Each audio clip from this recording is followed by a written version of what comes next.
चॅनलला लाईक करा, शेअर करा आणि सबस्क्राइब करा। गरजे शाहू छत्रपती जिगरात धडके, दिल्लीला तडका राजे धडके धडके रयतेचे स्वप्न इथे घडते। डंकार नभी धडकून गरजे शाहू छत्रपती जिगरात धडके, दिल्लीला तडका राजे धडके धडके रयतेचे स्वप्न इथे घडते। सुख रयतेच्या माथी हा देश चालत आलेला आहे, हा संविधानावर चालत आलेला देश आणि लोकशाहीच्या तंत्रावर चालणारा देश आहे।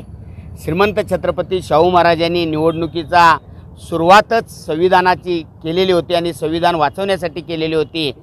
ज्या दिवशी आमच्या घरी पहिल्यांदा आले त्या दिवशी शाहू महाराज आणि आज जर 1.5 लाखाचं मताधिक्य जे मिळालेलं आहे, मी गडिंग्लज, चंदगड, आजरा ह्या 3 तालुक्यातल्या जनतेचंच म्हणणार नाही तर लोकसभा, कोल्हापूर लोकसभेच्या तमाम जनतेचं, ज्यांना ज्यांना विचारानं जे डॉक्टर बाबासाहेब आंबेडकरांचं संविधान वाचलं पाहिजेत ह्या विचाराच्या सगळ्या लोकांनी, काँग्रेस असेल, शिवसेना असेल, राष्ट्रवादी काँग्रेस असेल, या सगळ्या लोकांनी, वंचित बहुजन आघाडी असेल, गडिंग्लजमधलं जनता दल असेल, या सगळ्यांनी एकत्रित येऊन काम केल्यामुळं हा इतिहास घडला म्हटला तर वावगं होणार नाही।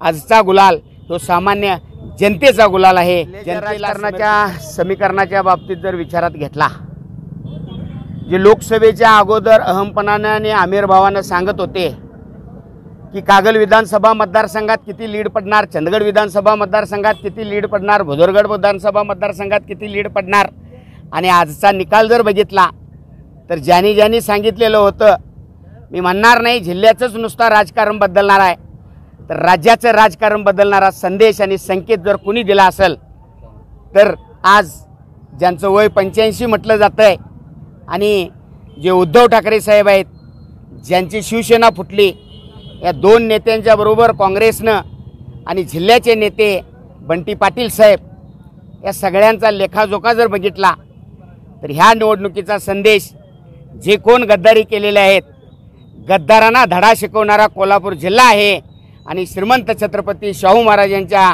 विचाराला मान देणारा जिल्हा आहे। त्याच्यामुळं नक्कीच येणाऱ्या विधानसभेमध्ये आज जे दिसते 10च्या 10 कोल्हापूर जिल्ह्यातले जे आमदार आहेत हे इंडिया आघाडीचे नक्की आमदार होतील असं मी नक्की जर विचारात घेतला तर चंदगड विधानसभा मतदारसंघातून श्रीमंत छत्रपती शाहू महाराजांना आम्ही लीड देण्याचं काम केलेलं आहे। ही लीड आणि जनतेची असणारी सहानुभूती जर विचारात घेतली तर आज जे आमदार आहेत त्यांना आम्ही आज संकेत म्हणून सांगतो की येणारी चंदगड विधानसभा मतदारसंघाचा आमदार, आज राष्ट्रवादी काँग्रेस पक्षाची स्थापना 1999 साली झाली आणि ते 99 पासून आजपर्यंत चंदगड विधानसभा मतदारसंघाचा आमदार हा शरद पवारांच्या विचाराचा होता। आज जे आमदार बाजूला गेले तेही निवडून येताना शरद पवारांच्या विचाराचेच होते। मी येणाऱ्या 2024चा आमदार हा शरद पवारांच्या विचाराचा आमदार चंदगड विधानसभा मतदारसंघात असेल असं सांगतो।